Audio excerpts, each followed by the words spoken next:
This year, I was hired to be a performer on a major tour with somebody who is huge in the industry. Unfortunately, some things happened, and I can't get into the details of exactly what that was, because it's already a legal issue right now. But the reason why I'm speaking out about this is because getting fired or getting blamed or shamed or threatened or anything like that simply for reporting sexual misconduct or safety threats at work is not okay. Another day, another lawsuit, and this time, the spotlight is on Will Smith. The global superstar is now facing serious legal trouble after touring violinist Brian King Joseph filed a lawsuit accusing him of sexual harassment, retaliation, and wrongful termination. The allegations stem from Smith's Based on a True Story 2025 tour, and the suit names both Smith and Treal Studio Management as defendants, alleging a pattern of predatory behavior behind the scenes. According to court filings, Joseph says he was first hired in November 2024 to perform at a San Diego show. That opportunity quickly expanded, with Smith allegedly inviting him to join the 2025 tour and collaborate on his upcoming album. What began as a promising professional relationship, however, is now being described as something far more troubling. The complaint claims that Smith began making personal remarks suggesting an unusually close and exclusive bond, allegedly telling Joseph that they shared a special connection he did not have with anyone else. Joseph asserts that this dynamic eventually crossed professional boundaries and led to inappropriate conduct that left him uncomfortable and vulnerable. We'll be breaking down the details of this lawsuit, what it could mean for Will Smith's career, and how this case may unfold moving forward. Before we get into all of that, make sure you subscribe to the channel and turn on notifications so you don't miss any updates on this case and all the major stories making headlines right now. Now, here's where things start to take a more serious turn.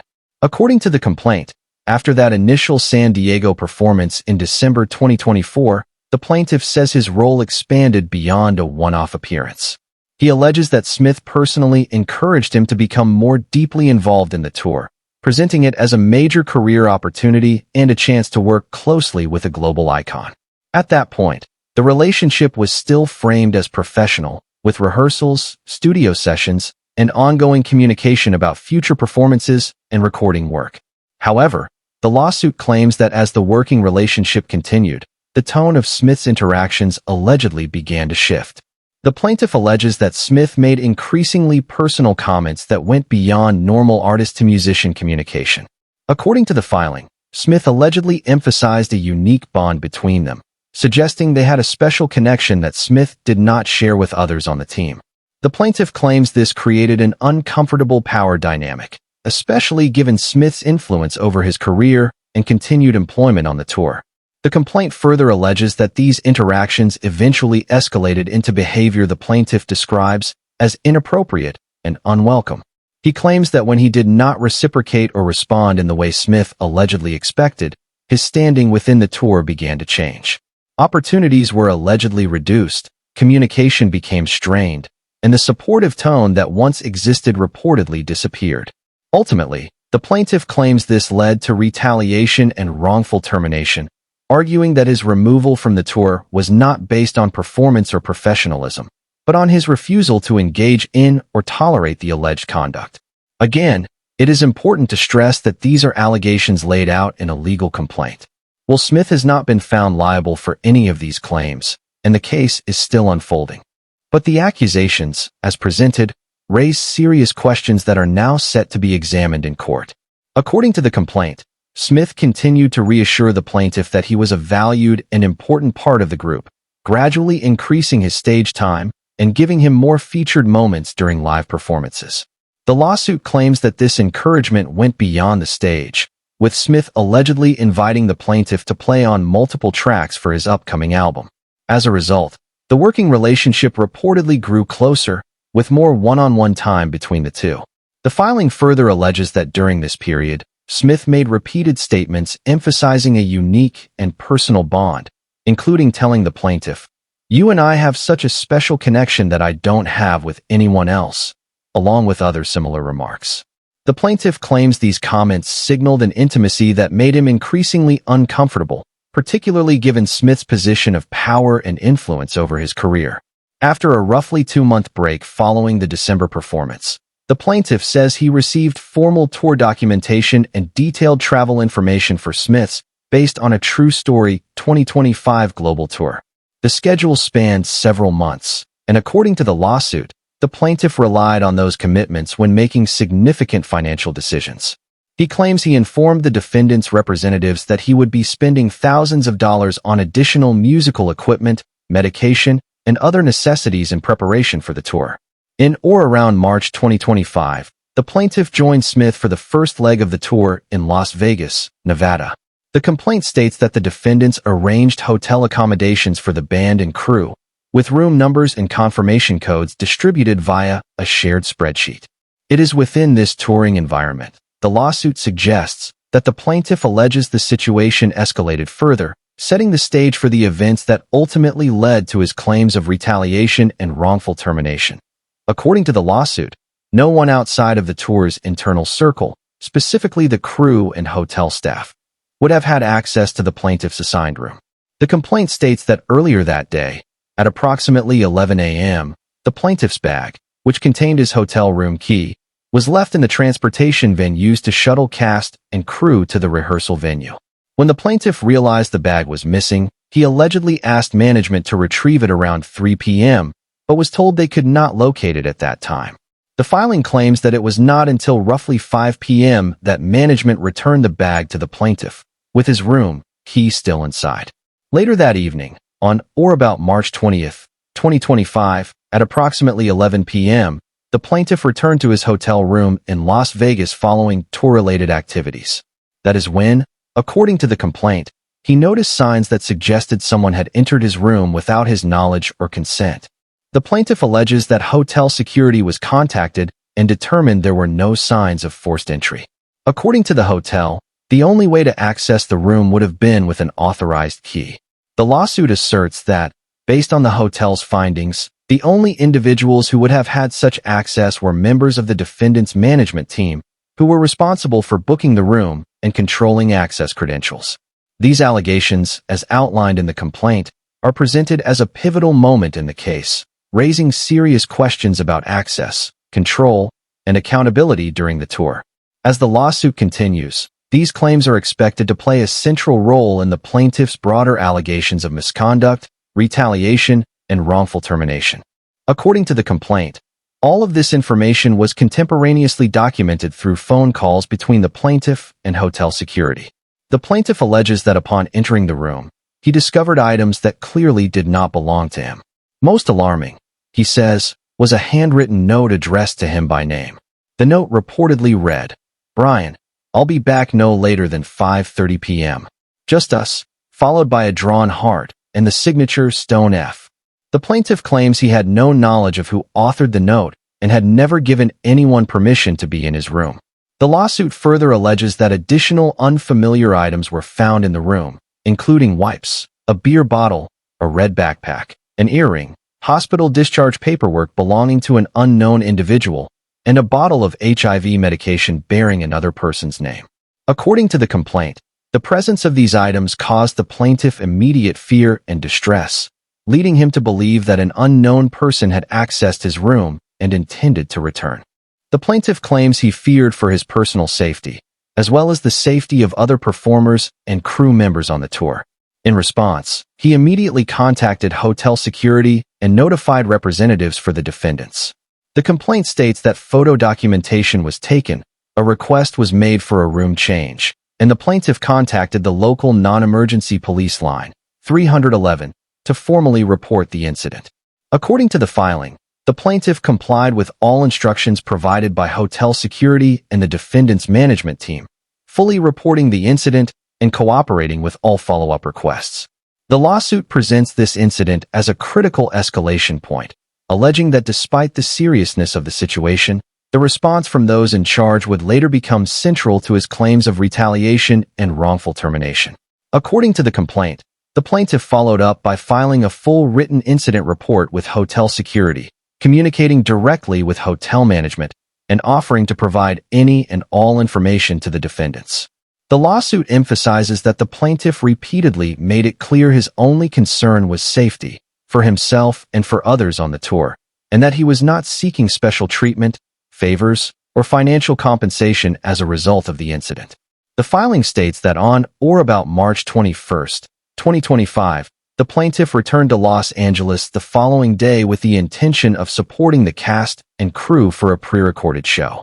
However, he alleges that he was informed by Tim Miller that it was too late for him to enter through the crew entrance.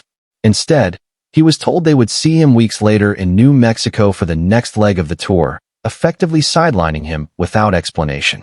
The situation allegedly escalated days later. On or about March 24, 2025, the plaintiff says he spoke with Miller again, at which point the tone of the conversation shifted dramatically. According to the complaint, Miller began blaming the plaintiff for the March 20th hotel incident, despite the plaintiff having reported it in good faith and followed all required procedures. Rather than receiving protection, support, or a proper investigation, the plaintiff claims he was shamed for reporting the incident. The lawsuit alleges that instead of addressing the security breach or ensuring his safety, the defendants terminated his employment. The plaintiff asserts that this decision amounted to retaliation for raising serious safety concerns, forming the basis of his wrongful termination claim and marking the final breakdown of what had once been presented as a promising professional opportunity. According to the complaint, when the plaintiff asked for a clearer explanation for his termination, Tim Miller, acting on behalf of the defendants, allegedly shifted the blame squarely onto him. Miller is quoted in the filing as saying, "I don't know. You tell me. Because everyone is telling me that what happened to you is a lie. Nothing happened, and you made the whole thing up. So you tell me. Why did you lie and make this up?" The plaintiff claims he was stunned by the accusation. In that moment, he says, he had nothing further to say, believing that the evidence, reports, and emotional turmoil from that night spoke for themselves. As requested by Miller, the plaintiff alleges that he submitted detailed evidence and a written timeline of the events of March 20th, 2025, outlining what he describes as a traumatic and deeply unsettling experience. The lawsuit claims this was done in good faith, with the sole intention of explaining what happened and why he feared for his safety. Despite this, the plaintiff asserts that the defendants made no meaningful effort to verify his account. According to the filing, a single call to hotel security would have confirmed key facts, yet no such step was taken. Instead, the complaint alleges that the defendants were intent on terminating the plaintiff precisely because he reported what he believed to be an attempted or impending assault. Miller allegedly stated, both in person and via email, that the tour was moving in a different direction, presenting this as justification for the termination. However, the lawsuit points out that shortly after the plaintiff's dismissal, another violinist was hired to fill the same role on the tour, undermining the stated reason and, according to the plaintiff, strongly suggesting the explanation was pretextual. The complaint goes further, alleging that the defendant's conduct reflects more than a failure to protect an employee or a simple dispute over a complaint. The plaintiff pleads that, based on the sequence of events, Willard Carroll Smith too deliberately groomed and primed him for potential exploitation. The lawsuit argues that Smith's prior statements, the alleged cultivation of emotional closeness, and the circumstances surrounding the hotel room intrusion point to a broader pattern of predatory behavior rather than an isolated incident. As a result of these actions, the plaintiff claims he suffered severe emotional distress, economic loss, reputational harm, and additional damages. He also alleges that the stress and trauma associated with losing his job compounded the harm, leaving lasting professional and personal consequences. Again, these are allegations set forth in a legal complaint, ones that now place the defendant's conduct under serious scrutiny as the case moves forward. According to the lawsuit, the fallout did not end with the termination. The plaintiff alleges that his health rapidly declined in the aftermath, leading to significant psychological harm. He claims he began suffering from post-traumatic stress disorder and other mental health conditions, which he directly attributes to the incident, the way his complaint was handled, and the sudden loss of his job. The filing describes this period as one marked by intense stress, anxiety, and long-term emotional damage that disrupted both his personal life and professional stability. As a result, Brian King Joseph is now seeking substantial financial compensation. The lawsuit requests damages for emotional distress, lost income, and long-term harm to his career, in addition to punitive damages intended to penalize what he describes as willful and egregious misconduct. He is also seeking recovery of legal fees associated with pursuing the case. Now, to be clear, this lawsuit is not focused on definitively identifying who physically entered the hotel room. That question, while alarming, is not the legal centerpiece of the case. The real issue here is retaliation and how the situation was handled after the safety concern was reported. In civil court, the plaintiff does not need to prove that Will Smith personally entered the room, nor does he need to prove that a crime occurred beyond a reasonable doubt, as would be required in a criminal case. Instead, the legal standard is much lower. Brian King Joseph must show that he raised a good faith safety or harassment concern, that his employer was aware of that report, and that he was terminated or otherwise punished shortly thereafter under circumstances that suggest a connection between the two. If a jury finds that sequence persuasive, it could be enough to establish retaliation, regardless of who actually entered the room. That's what makes this case so compelling. It's not just about one night in a Las Vegas hotel. It's about power, workplace protections, and what happens when an employee speaks up about something they believe put their safety at risk. How the defendants responded after the report may ultimately matter more than the mystery surrounding the room itself. So now, I want to hear from you. What are your thoughts on this lawsuit involving Will Smith and Brian King Joseph? Do you think the claims hold weight, or do you believe this will fall apart in court? Drop your opinions in the comments. You already know we'll be talking about it down below. As always, thank you for watching.